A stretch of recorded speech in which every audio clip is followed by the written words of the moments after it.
Hi everyone, welcome back to ACE History Reviews. So today we're going to be looking at chapter 2.1. So the essential question for this chapter is why was there dissatisfaction with the peace settlements of 1990 to 1920? And here are kind of the subtopics of this unit. 2.1a talks about the key terms and implications of the peace treaties, which include the Versailles, the Tryon Nullity, Saint Germain, and Sevres. And then we have 2.1b, which talks about the reparations. 2.1c talks about reactions of victors and defeated powers. And 2.1d talks about the problems and successors states created by the post war settlement. So oh my god, sorry. Before we can begin, let's talk about the vocabulary for this unit. The first one is a plebiscite, which is a vote giving local people the opportunity to express their opinion for or against a proposal relating to a constitutional issue. Mandates is overseas territories taken from defeated countries at the end of the First World War. Responsibilities were passed to other countries through League of Nations. And then we have a plebiscite, which is a vote giving local people the opportunity to express their opinion for or against a proposal relating to constitutional issues. The next is reparations, which is money that one country has to pay another as compensation for war damage. The next one is successor states, a newly formed state whose territory and population were previously under sovereignty of another state. Next is self determination, which is the principle that people of common nationality should have themselves. Further, we have minority groups, which is a group of people bound together by either common nationality, language, or religion, and more, living under a country dominated by other groups. And then we have dictator, which is an absolute ruler who controls a country without being accountable to an electoral or elected national assembly and with no limits to their powers set by a constitution. And lastly, we have inflation, which is a process that leads to an increase in the prices of goods and services. So 2.1a. When Russia left the war through the Treaty of Brest-Litovsk in 1918, Germany gained huge areas of land and natural resources. Even though this helped Germany at first, it caused more problems in Europe as revolutions spread and countries like Poland, Finland, and Ukraine declared independence. Germany still fought many battles in the West, but eventually ran out of supplies and soldiers. By November 1918, the Kaiser gave up his throne and a new government called the Weimar Republic took over, agreeing to peace based on President Wilson's 14 points. In January 1919, leaders from 32 countries met at Versailles near Paris to create peace terms after World War I. The main goal was to make sure another world war would not happen again, but it was very difficult to agree on how to treat Germany. So now let's talk a little bit about France and Clemenceau. So Clemenceau wanted to punish Germany harshly to make sure France would never be attacked again, and he wanted Germany to lose land, pay money and for damages and stay weak so France would stay safe. So now looking at UK and Lloyd George's perspective, Lloyd George wanted a less severe peace so that um, Germany could recover and trade with Britain again.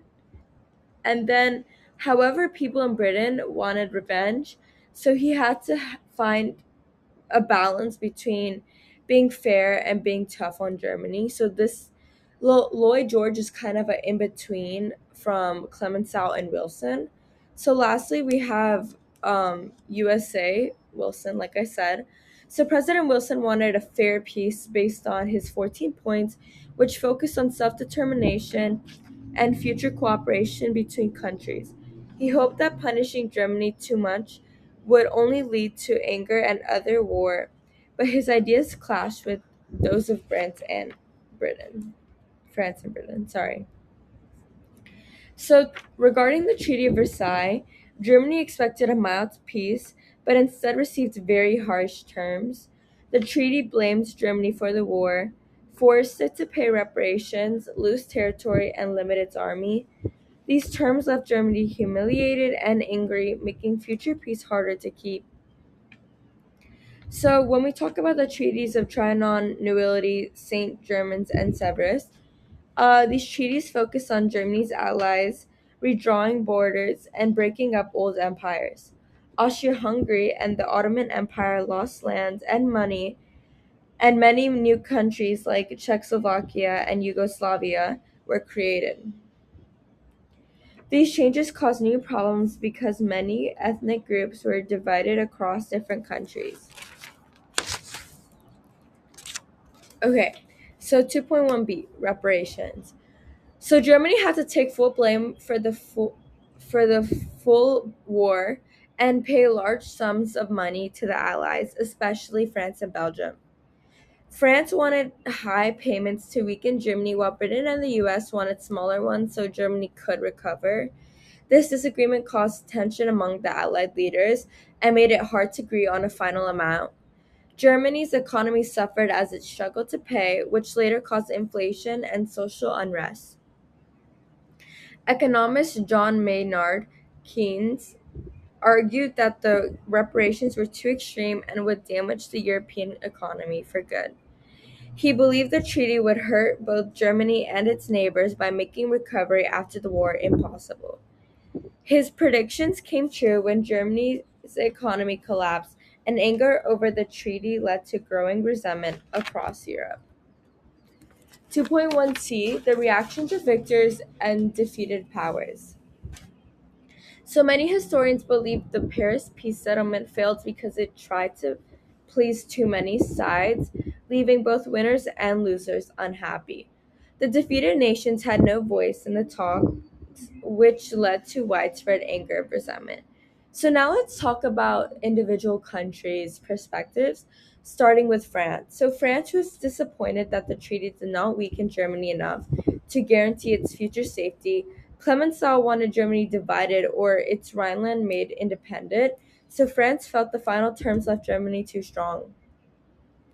Next is Russia.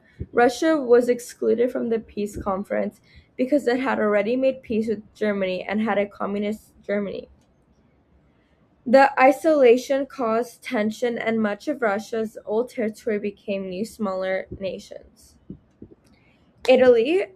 Italy joined the war for promised land, but was largely ignored during the the peace talks. Although it gained some territories, it did not receive all the land it was promised, making Italians feel betrayed and humiliated. So next is the US.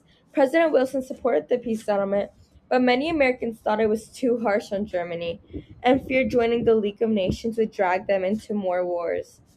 The US Senate refused to approve the treaty, and Americans made its own peace with Germany instead. Lastly, the defeated nations. The losing country suffered major losses and felt the treaty was unfair. Nations like Bulgaria, Turkey, Austria, and Hungary lost land and power, while Germany faced especially hard terms that caused anger and instability. So let's talk about Germany lastly. Germany resented being excluded from negotiations and felt betrayed that the treaty ignored Wilson's 14 points. The terms angered Germans who saw the treaty as unjust and humiliating. Okay, so 2.1d. Wilson's idea of self determination was hard to apply in Eastern Europe because so many ethnic groups lived close together.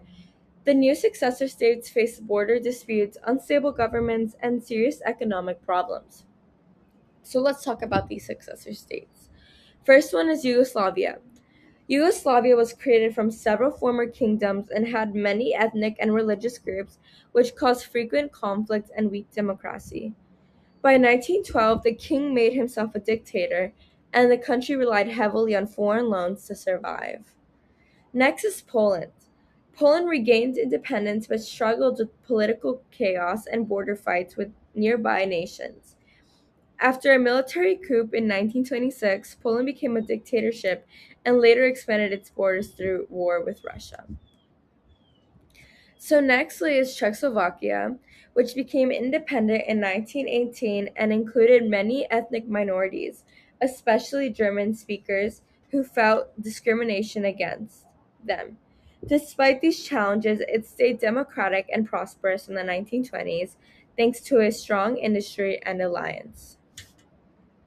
Next is Austria. Austria lost much of its land and resources, which led to high inflation and dependence on foreign loans. Many Austrians wanted to reunite with Germany, but the treaty banned it, worsening economic and political struggles. So next we have Hungary, which after the wars fell into chaos with short-lived communist government and violent uprisings. It it's oh my god, sorry. Most of its territories faced hardship economically and ended up ruled by a strict anti-communist regime seeking revenge for lost land. Thank you so much for tuning in for chapter 2.1.